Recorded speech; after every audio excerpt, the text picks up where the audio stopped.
Let's go online. And I realized that my kids put a sticker on my hat. All right, we'll leave it there. Hi, everybody, and on my shirt.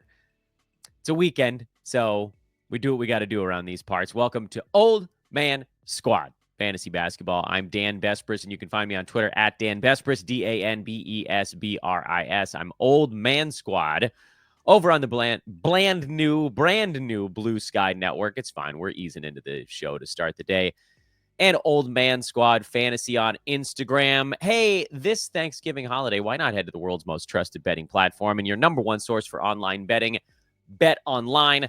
From the earliest odds to in-game live betting, Bet Online provides you with constant real-time odds and action and the ability to watch the games as they happen with the largest selection of odds on everything from football to NBA and college basketball, NHL, UFC, and boxing.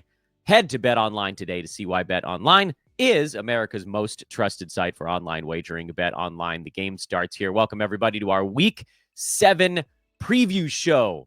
Oh, yes. And it's a doozy because, and it'll depend on what website you use for your fantasy sports, but the majority of you are playing on Yahoo. Not everybody. I know you're out there. You're going, Dan, I'm on ESPN. Dan, I'm on Fantrax, whatever. Yes, all of that's true. But the vast majority of you are on Yahoo, and Yahoo's Week 7 is 2 weeks long because when they looked at the schedule, they saw that Week 8 had no games scheduled. And I don't know if this was an individual decision or if the system was just like, this is the fairest way to do it. Rather than combine Week 8 and Week 9, which also has only 4 days of scheduled games, it just rolled them all together, kind of like they do with the All-Star break. But the problem, of course, is that after the NBA Cup round robin stuff ends early this coming week, the week of December 2nd, Week 8 will have games scheduled. Everybody's not off for 10 days coming up. There's like a 3 or 4 day, I think, span in there where everybody's basically off because the last game, or last year, was it the semis and the finals? Doesn't matter. Like the last stretch of the NBA Cup in Vegas doesn't count for fantasy sports. And everybody else got an extra 2 days off. And yeah, we saw the Lakers. I think it was the Pacers last year that were all kind of gassed after all of that. But that's not because of Week 8. It wasn't like everybody took Week 8 off and then the Lakers and the Pacers had an extra game in Week 9. There will be games in Week 8. The teams just don't know who they're playing yet because they couldn't schedule it until they knew who had to play in the NBA Cup. Then everybody else will just sort of pair off for a couple of ball games and we'll have an actual Week 8 calendar. I don't think it's going to be a particularly heavy week, as I recall, but it's not going to be like weird. It's going to be relatively normal. And so then Week 7 and Week 8 become this combo, extremely heavy fantasy period if you're playing on Yahoo Sports. If you're on Fantrax, if you're on ESPN, I'm actually not certain. I think they're separated, which is good, so then you don't have to worry about it all too much. On top of that, Week 7, this one that's coming up, the actual 7th week, forget the period 7. We're going to have to start being careful with our nomenclature the rest of the season now. Week 7 has sort of very few schedule anomalies. And we don't even know Week 8 yet. So my overarching theme coming into today's show is Week 7, this coming 7-day span, is a very low stream stretch of basketball. Especially while we don't have the actual schedule for Week 8. Let's dive in by doing our weekly sit-start portion of the show. This takes about 3 or 4 minutes. We'll go through basically every player inside the top 150 right now and let you know if you should start them in a weekly format. And we'll just go through from top to bottom. You're going to see some funny team names because this is actually one of my leagues that I'm going to scroll through. But as we go through the board, slowly and methodically, the first name that pops up that is a question mark is Luka Doncic, who apparently is getting closer. And hopefully we'll get some more information on him today. The Mavericks play again. What time their game is tonight, I'm not sure. They're in Portland, so it's one of the later ones. And then they've got a 3-game week 7, Memphis, Washington, Toronto. I do hope that if you're in a weekly league, that's not one you have to lock for 14 days. I'm assuming it's just a 7-day lock. As of this exact moment, I'm probably not starting Luka, but depending on what information we get over the rest of today, like if he ends up as a game time call in Portland, upgraded to questionable kind of a thing, then I'd probably end up starting him for this coming week, even if he doesn't play tonight. So I get it. You guys don't have to make this decision until tomorrow. You will have more data than I have right now on Sunday morning. But again, read the tea leaves a little bit. If he goes into this Portland game and he's doubtful and he gets ruled out multiple hours early or whatever, probably then he's a sit for week 7. But if it's like, oh, Luka, he's close, then you drop him in for your coming week. And that's kind of an important one. So I figured we could spend more than 8 seconds on it. Derek White left this last ball game for the Celtics with a sore foot. They actually start a 5 games in 7-day stretch tonight. I'm probably starting Derek White, but again, you can wait because they do play on Monday. You'll get some more information there. If he gets ruled out of Monday's game and 3 is your max, again, try to read the tea leaves a little bit. I would still lean towards starting him, but again, we don't really know how bad the sore foot is yet. LaMelo Ball's out for a couple of weeks, so that's an easy one. You can just rest him this coming week. Robert Williams with a concussion, you're going to rest him until we get any sort of information. DeMar DeRozan is probable for the Kings game tonight on Sunday, so he's a start this coming week unless something bad happens during the Sunday game. Bradley Beal missed the Suns game on Saturday night, but it was originally listed as calf management. So my inclination is to say, oh, well, he's just like, they figured out an opportunity to get him 5 days off by resting him for 1 basketball game. And now he'll get back in for this coming week and probably give you 3 games. So I'm inclined to start Beal in what I think is going to be a 3-game week. I have no problem if you guys want to play it more cautious than I do. Norman Powell is questionable for the Clippers game tonight. He's been questionable for their last 3 now, if you include this one, and he hasn't played in the previous 2. Clippers have a back-to-back Tuesday, Wednesday, and then they're off until Sunday this coming week. If Norman plays on Sunday night, it makes your decision a whole hell of a lot easier for week 7. If he misses the Sunday game, I think you got to rest him because I don't know that he's going to play in the back-to-back, even if he is back in. And if he misses the Sunday game, you might not even get the back-to-back, and then you might be stuck with a 1-gamer. So I'm leaning towards no on Norman Powell unless he gets ruled in to the Clippers game on Sunday night. Cade Cunningham was a late scratch. It looked like he was originally going to try to play in the Pistons back-to-back on Friday, Saturday, and then he got wiped out of the Saturday game. They've got another back-to-back Tuesday, Wednesday of this coming week. I think you're probably looking at a 2-game week 7 for Cade, which is close, but probably not enough. He's a tough one. Cade might be one of the toughest decisions on the board right now.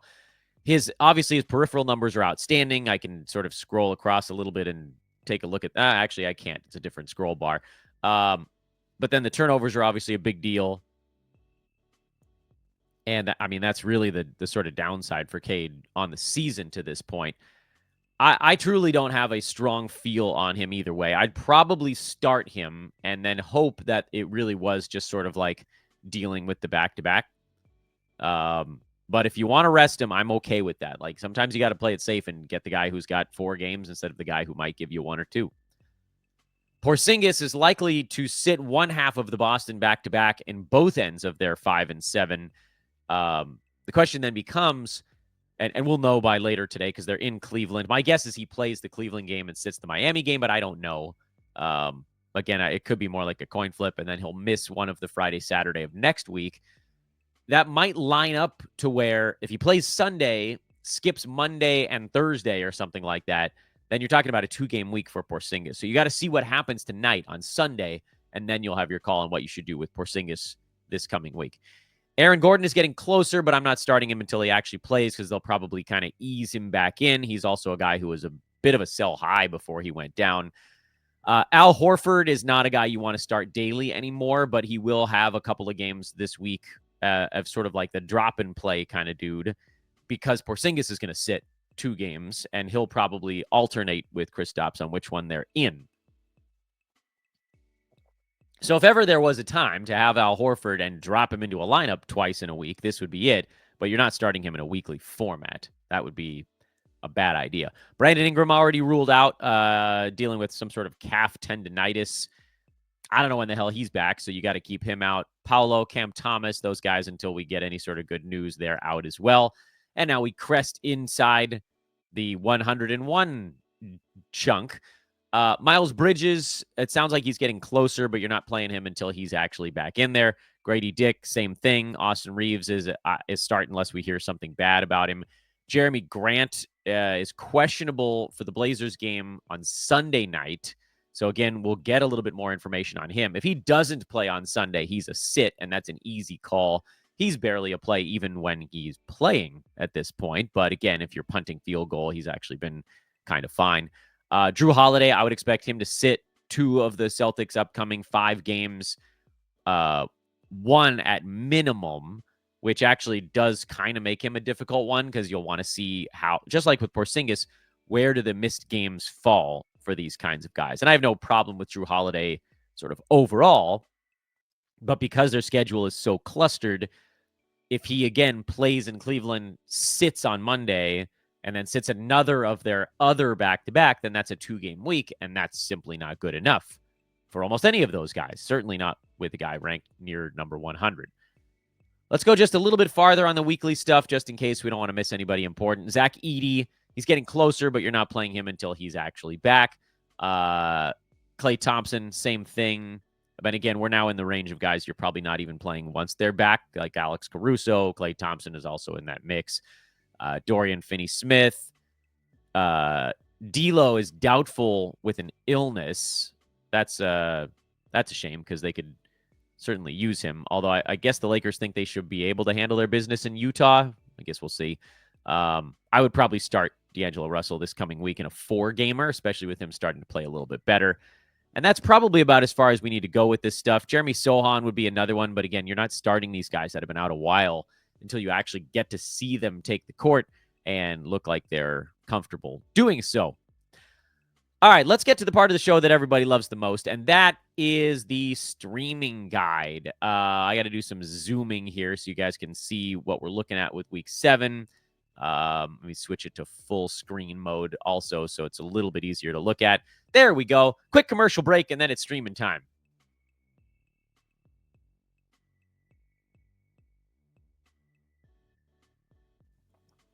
Can't shake off the allergy rust this morning as well. Again, listen, I've said it many times. I love that you guys listen to this show on traditional pod channels. And by the way, that's a perfect opportunity for me to remind you, please hit the like button if you're watching on YouTube.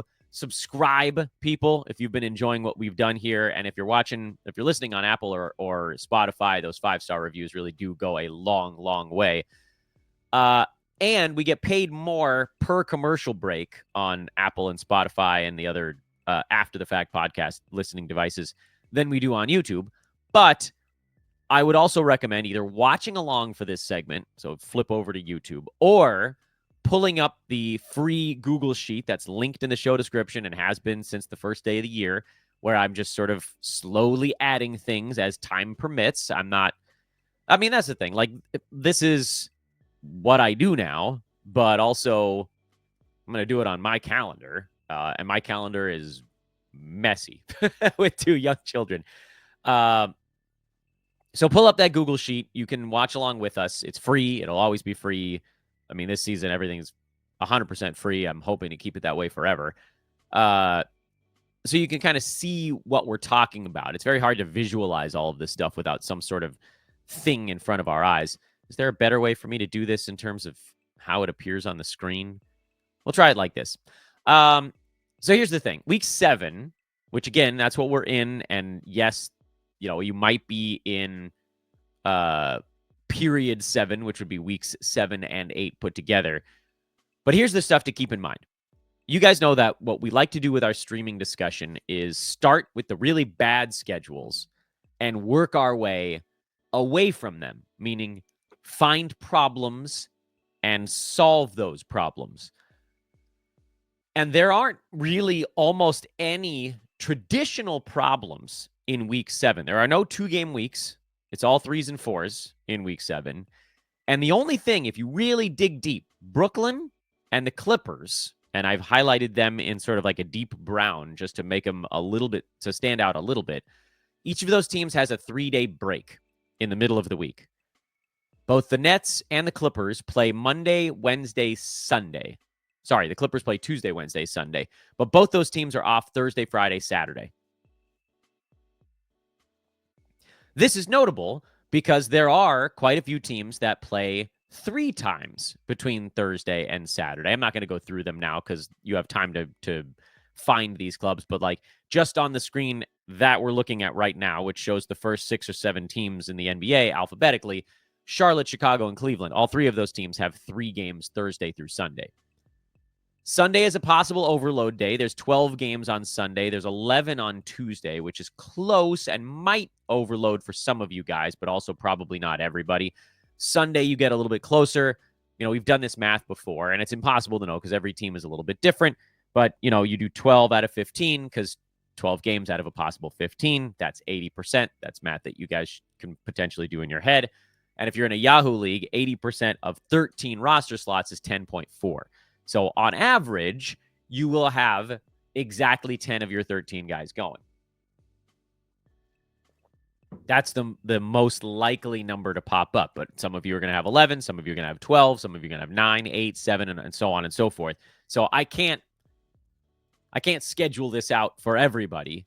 But with 12 games on Sunday, you might not be gaining anything by adding a game on that day.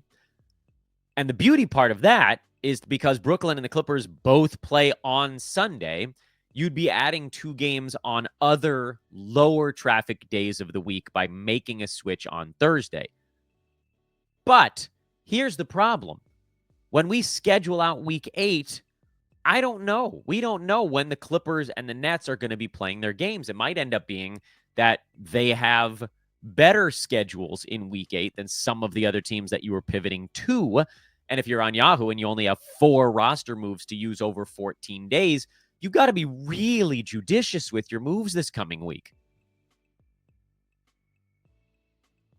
All that to say, I don't think you should use any moves until at earliest Thursday, with one, and it's the same exception that we usually talk about, one exception, and that is, do you have a streamer level guy who is now injured or out? I'm going to say out. Doesn't matter if they're injured or sick or whatever. So someone like a Najee Marshall,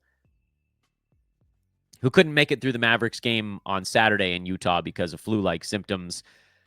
I don't know if he's going to play tonight in Portland for Dallas. I hope he does, and then we don't have to worry about it. But if he was a guy you were streaming because he had a good weekend schedule and he's been putting up a lot of shots with Luka and Clay out, if he doesn't play on Sunday, he has a 3-game week. It's not a particularly good one, although he does avoid that final Sunday.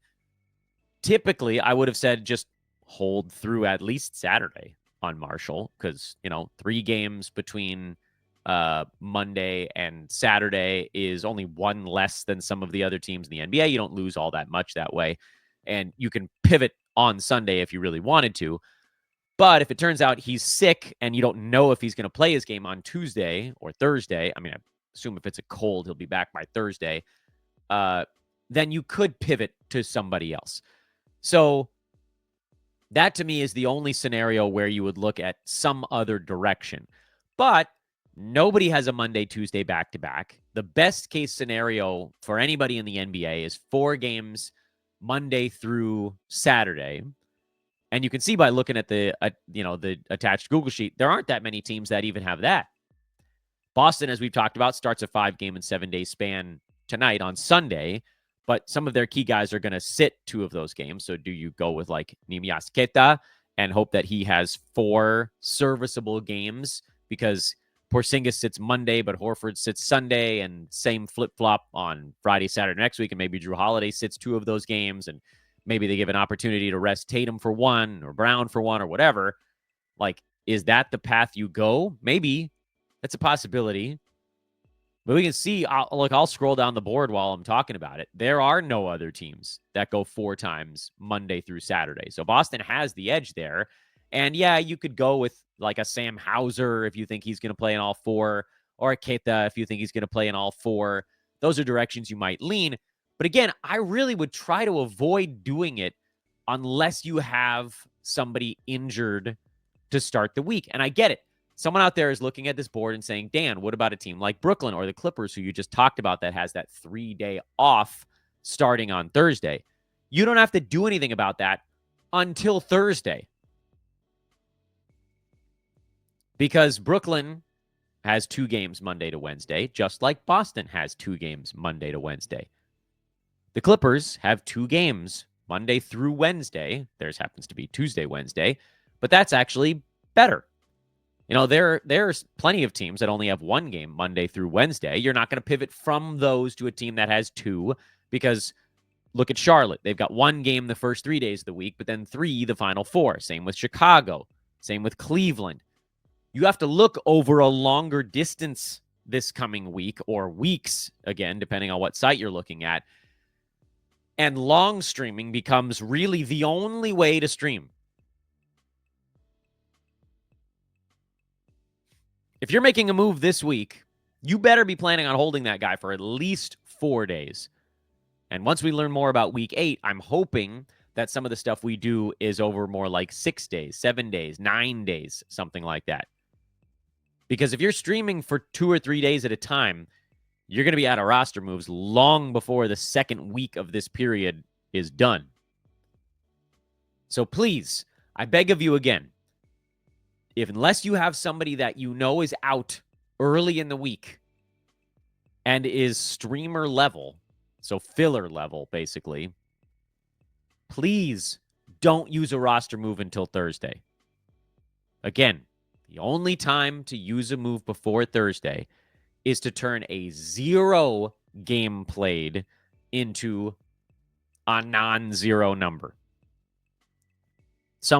Again, not even guys that we talked about on the weekly start sit, because they were worse. They're farther down the board than these dudes. Najee Marshall was the only one name I could come up with off the top of my head, because he's a guy that's streamer level that might not play in Dallas's next game. I'm sure Brooklyn has somebody in there. Half their team is a maybe on a night-to-night basis right now.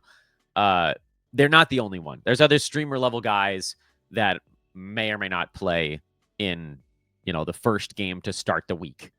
Whoever they may be, that's the scenario. Turn a 0 into a non-zero. If you have a non-zero already, I don't care if it's 1 or 2, I don't want you using a roster move before Thursday. It's not going to pay off. Because, again, everybody has 3 or 4 games this week. So if you're talking about somebody that has only 1 game Monday through Wednesday, odds are they have a few the rest of the week.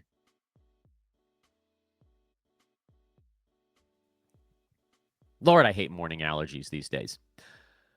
We will, I think, and I have a couple more thoughts on this. We're not quite done yet. We will, I think, at some point this week, basically when we get the week 8 schedule, because the NBA is going to have to put it together sort of rapid fire as soon as they figure out who's in the next round. And they're probably working on it already, because there's only a handful of teams that can actually make it to the next round of the NBA Cup. That'll drop, and then we'll probably want to do another preview show midweek, and then another preview show end week, because there will be sites where week 8 is its own thing. And even if you're on Yahoo, you're going to want to sort of game this out a little differently, because there is this sort of relative unknown. Let's get into specifics just a little bit, because, again, I talked about Brooklyn and I talked about the Clippers. Odds are, if you have a streamable net, and there are a handful of them. It's not, this happens to be, and the Clippers too, actually. These are 2 teams where there are stream level guys floating around. So looking at Brooklyn, let's see, who are some of the names that we can throw up on the board here? Zaire Williams has been a popular stream lately. Jalen Wilson has been a popular stream. Shake Milton's actually had a couple of decent ball games. Tyrese Martin had one big one in there. These are guys that, I'm not all that excited about Tyrese Martin, but let's say you were holding some of these guys through Wednesday. Holding those level players for 3 off days is not worth it. And because you have so many choices of where to go, and we can do the same thing with the Clippers also. There are not as many names on the Clippers, especially if Norman Powell pops back up here. But like Derek Jones Jr., Chris Dunn, Amir Coffey, uh, Kevin Porter Jr., who I think is sitting in this next one, Terrence Mann, sorry. I mean, how many of these guys are being streamed? Derek Jones is probably the only guy that's really being streamed. But anyway, you've got some players that are fringy on both of these clubs that are not remotely close to good enough to hold for 3 off days. But again, you have options coming out of your ears. Well, let's just go through them now. You've got Charlotte, and right now, Vasilija Micic is streamable for schedule spots. Josh Green, Cody Martin, there's 3 names there. Chicago, Ayo Dosunmu would be streamable for 3 games. Cleveland, you could stream Ty Jerome because there's I think a decent probability. Looking at that Friday game on December the 7th at Charlotte, you might see Garland or Donovan Mitchell take a day off. Denver's got it 3 games over that 4-day span. Stream level guys on the Nuggets would be like Peyton Watson, Russell Westbrook. Golden State, Pajemski just decided to show back up again. I don't know if I'd go much farther than that. Grizzlies have a bunch of guys you could stream. Jalen Wells, Brandon Clark. I don't know if I'd go LaRavia now with guys back. Marcus Smart, who's way over rostered. Pelicans, they've got stream level guys, especially if dudes sit a back-to-back.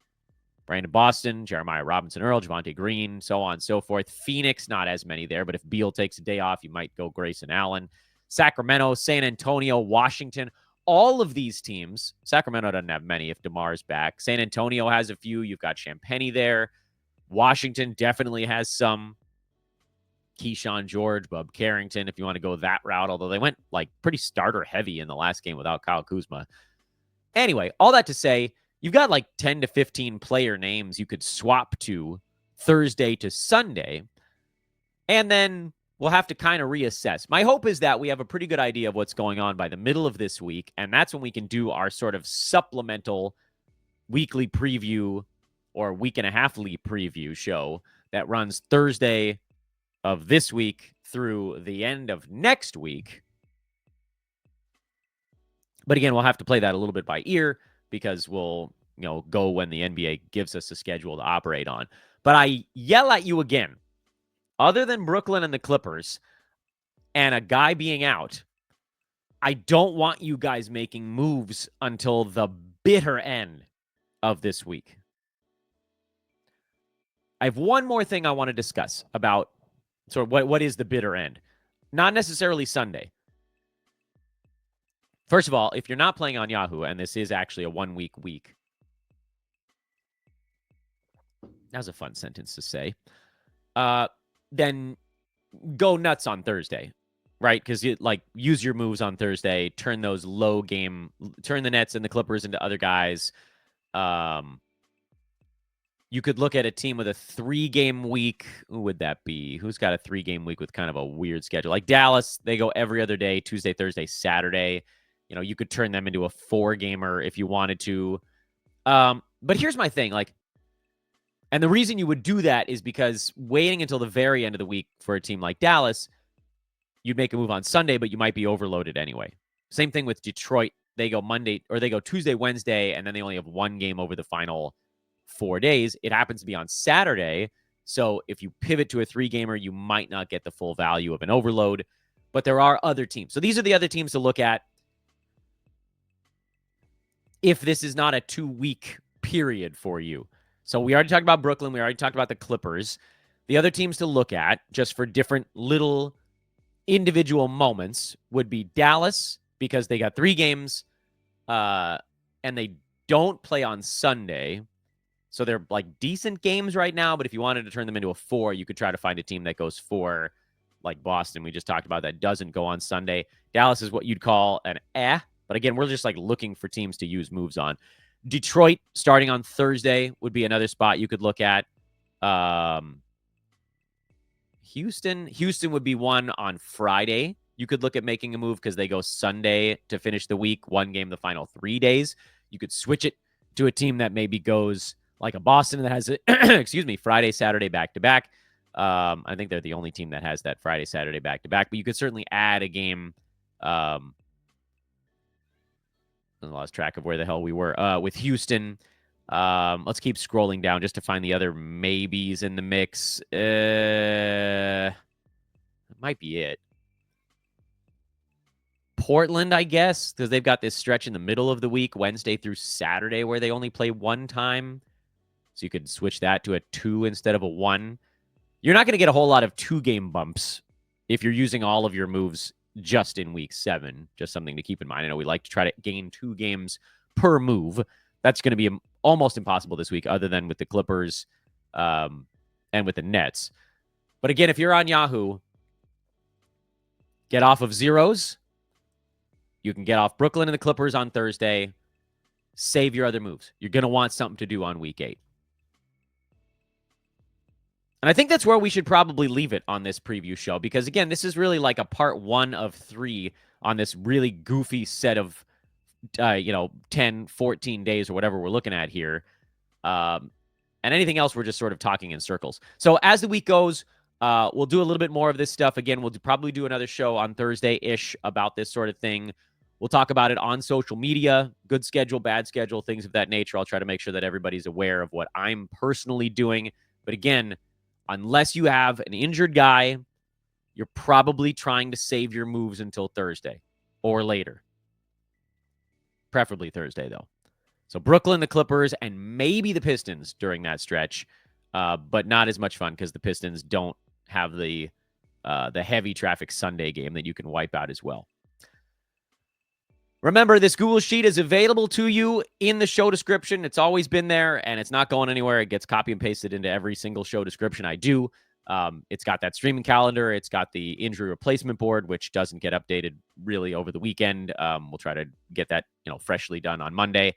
It's got the in-season buckets that I'm working on. That's going to be a hard one to keep up, so don't expect that to be a daily project.